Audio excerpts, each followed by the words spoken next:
15,000 years ago, a being appeared in the upper regions of Himalayas. No one knew who he was, where he came from. The origins of this spectacular being were unknown.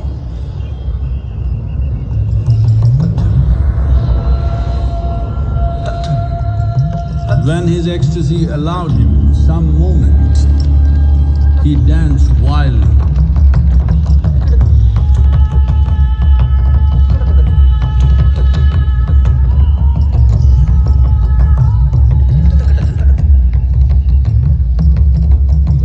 When intensity peaked, he became utterly still.